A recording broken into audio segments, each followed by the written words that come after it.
Hey, what's up, guys? Welcome back. I got a really good video for you guys today. I'm gonna do an interesting one.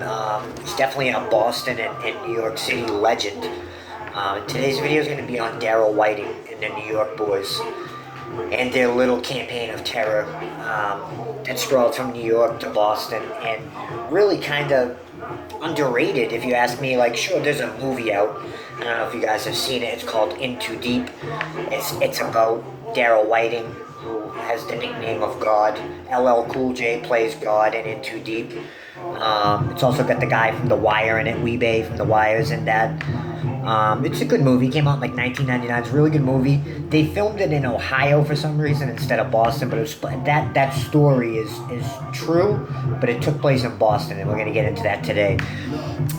So Daryl Whiting was born in 1956. He's currently 67 years old. I believe he is currently still locked up, fighting appeal. Came close to being exonerated, and if you ask me, he should have been, and hopefully he will be. You know, he's the first guy in the state of Massachusetts that was given a life sentence for a non-violent crack offense for selling crack cocaine, which is crazy. You know what I mean? Like, there's people that have murdered and done terrible stuff that, you know, they get better deals and they get out and whatnot. So the guy has done enough time, man. He is, you know, if you ask me, you know, he should be granted release. They're letting mobsters out. He's an old man, you know. Let him come out and see his family and stuff like that. Guy's been locked up since forever. But anyways, we'll get into the story today. So he's from New York, from Queens. He got in some trouble out there, and you know, he went to Rikers Island, and you know, bounced around as a kid. You know, as he got older, there was an incident involving a police officer where I believe a cop was shot and murdered, and he didn't want to deal with the repercussions. I don't think he had anything to do with it, but maybe people around him or whatever. Either way, he didn't want that type of, you know, so he took off he had family in Boston, in Roxbury, I believe, in Orchard Park, or right close in that area. So he went out there in about 87, I believe. Started setting stuff up, blah, blah, blah, you know, and from 1987 to 1990, he established what would become the Whiting organization. And it really is impressive if you think about it, because not only is it impressive because, you know, he's a legend, and, you know, they caused a lot of terror, the New York Boys, but he operated in a very, you know, treacherous time. You had Bulger and Flemmy, the Irish mob in Southie, doing their thing. You had the patriarchal crime family, the Italians, doing their thing. Nobody fucked with him. Nobody fucked with that. You know, he had problems with other housing projects and other gangs, you know, when they overstepped and stuff like that. But they set up their base in Orchard Park.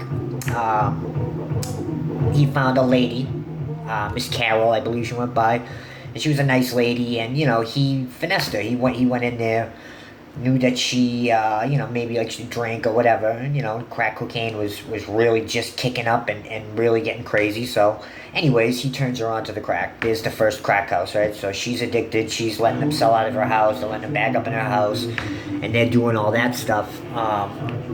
You know, meanwhile he's setting up everything else. And at first, you know, like I said, Boston has very different gangs. So the mainstay gang over there in Orchard Park, which is a huge housing project in Roxbury, and the main gang is the Orchard Park Trailblazers.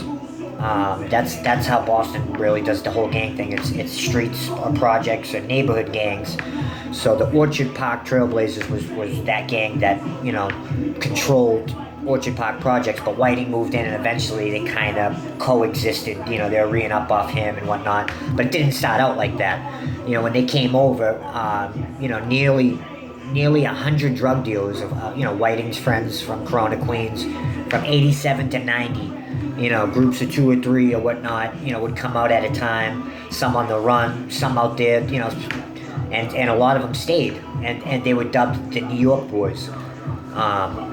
You know, they were all from New York and stuff like that, and they did their thing. They went into Orchard Park, and, you know, with the Trailblazers and other people, did shootouts and you know, and beatings. In one instance, a famous enforcer of Whiting by the street named Chill Will had come out there, and this guy was just a stone cold killer, and walked up over to Geneva Ave where there was two cousins that were causing problems for them. He walked over, shot them both. One died, one lived.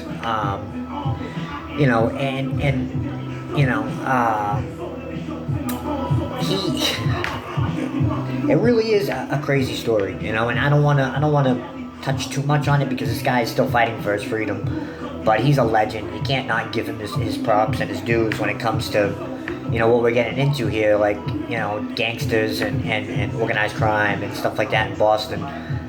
It doesn't get much realer and raw than Daryl Whiting. His main enforcers were Stephen Muhammad Wadlington, William Cutter Bowie, Kenneth Cheyenne Bartlett. They say they still inspire fear in Orchard Park. Residents 20 years later recall grisly murders, including one in which victim was dismembered. By 1989, Whiting had largely won the turf wars, and the New York Boyz started re-upping off Whiting. They were, enough. Let's make money. Stop the beef. And, so the New York Boyz were selling more than a kilo a day and $40 to $60 bags. They had a solid source in New York City who was a Colombian. They would use women as couriers that would come back and forth from New York to Boston weekly, bringing anywhere from 125 to 1,000 grams of raw Colombian cocaine. So the New York Boyz were rolling in it. They got Orchard Park to get the projects as a home base. They got an alliance with the Orchard Park Trailblazers. And, they're paying $12,000 for a kilo of raw cocaine and grossing $60,000 once they sell it. This was a complicated organization where, the feds had to come in. They had walkie-talkies and binoculars and headphones and lookouts. And, you've seen The Wire. You see how that stuff is. The housing project is still there today. They redid everything, but it's still there today. There's maybe a few of the old. It is a rough area, and Dudley Square and Roxbury, still to this day, Orchard Park Trailblazers, huge gang. And, they even had one apartment that was specifically an arsenal of weapons. And, they had pump shotguns, Uzis. In the hallways, they had pit bulls that were vicious, so if someone tried to rob the stash house or give one of them a problem, they had security measures. It looked, nothing like Chicago and Cabrini Green or anything like that. Let's not get it twisted. But this in its own right was like kind of like a New Jack City type thing. The Boston police were caught off guard by the sophistication of this organization.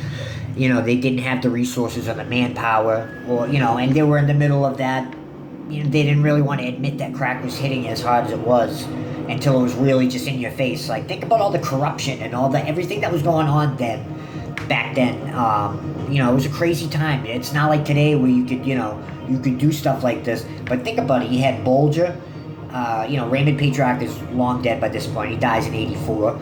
But, you had main players in the Patriarch crime family, the Italians, that, were getting bombarded by the feds and all that. So it took a while.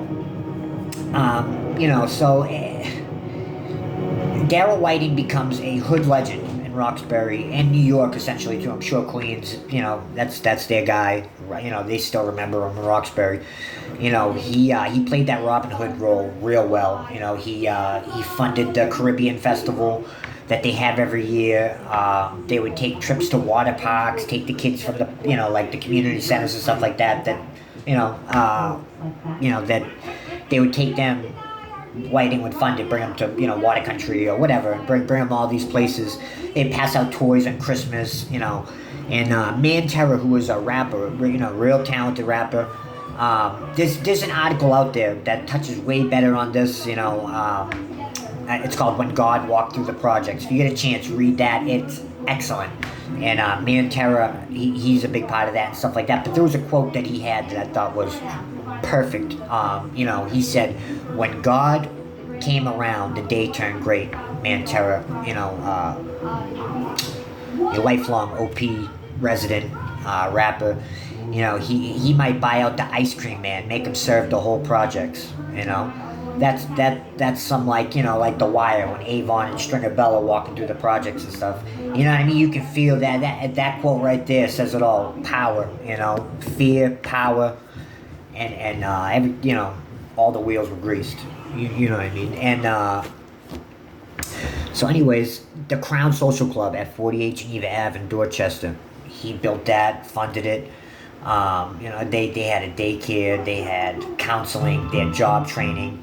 They even sponsored hip-hop acts where he got Queen Latifah, EPMD to come through and do, you know, like little local shows and stuff like that for the kids and whatnot. You know, community center and stuff like that. And, you know, there was an article in 1990, Phoenix Magazine, which I've never read it, but it looks almost like a kind of like the stuff Cavario has there with that magazine. You know, in 1990, the Phoenix is what it's called. They did a huge article on Daryl Whiting, and it was kind of like a, you know, almost like John Gotti with the Time magazine, but not as big. But, you know, it was in your face. It was thrown in. The feds, you know, finally were like, oh shit, look at the, you know, and you know, they were ready to throw all in and take Whiting down and his organization. And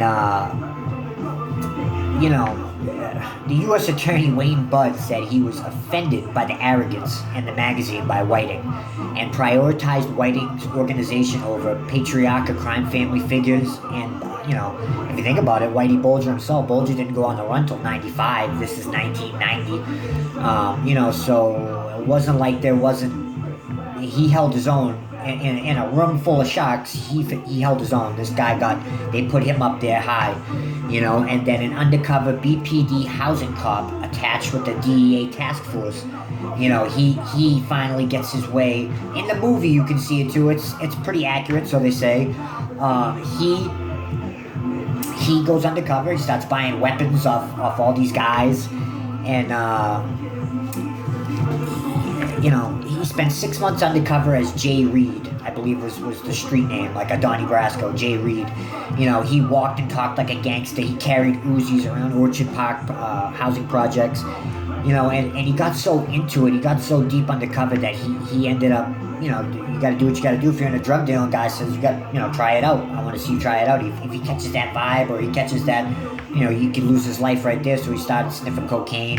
I believe he developed a little bit of a habit, plus being undercover, you forget who you are, you're seeing things, you're carrying guns, you're projecting an image which is coming back at you. You know, whatever you put out there in life always comes back at you. If you want to walk around mad at the world and ready to, you know, the first person you see, that's what you're gonna attract. You know what I mean? So he was 6 months undercover. You know, very impressive. This guy's a hero. He's a veteran. You know, a bunch of other undercover stuff. Really, really impressive guy. And it's a sad story what happened with him. But, you know, the guy, he's a legend in his own right. He took down Whiting and all this stuff. And you know, that's what he said. He said, I got through the day by, you know, snorting coke and popping Valium. This is the undercover agent, Jay Reed. You know, he said he was involved in a near drive-by shooting at the Lenox Street projects. They were over there handling business and stuff like that. Like, let's not get confused. Like, the New York boys came over and they had their little beef with the Orchard Park Trailblazers, but they tried to go to other projects and stuff like that too and set up shop. And they were, you know, shot at, ran out of the projects. You know, they tried to go to Columbia Point, Dorchester, the old Columbia Point projects. They got beaten and kicked out of there. You know, so they just stayed in Roxbury and did their thing out of Orchard Park. That's really all they needed. You know, they're making $60,000 a day and whatnot. And his tactics were effective. He bought 16 ounces of cocaine off the New York boys in 6 weeks. He purchased 2 ounces from Whiting's top lieutenant, where apparently Whiting was present. He says he wasn't. You know, why lie at that point? So who knows? Maybe he wasn't there. I don't know. I'm just. You know, I did my research on this. I've always been interested by this guy and the whole New York boys thing and the connection with Orchard Park and stuff like that. Really, really cool stuff. Check out that When God Walks Through the Project. Excellent story. You know, on Whiting, and it's really just impressive. This guy, you know, he's still locked up, still fighting for his freedom, I believe. So, you know, hopefully that works out, and they let him out. I mean, you know, how long is enough's enough? You know what I mean? Like, you know, you can only, that message sinks in after so long. It's like, you know, let the guy live out the rest of his days. You know. Anyways, you know, the undercover agent suffering from severe PTSD and addiction and confusion, and probably felt guilty about, you know, he got close to these people and stuff like that. You know, again, there's a movie on this, In Too Deep. LL Cool J plays Daryl Whiting, God.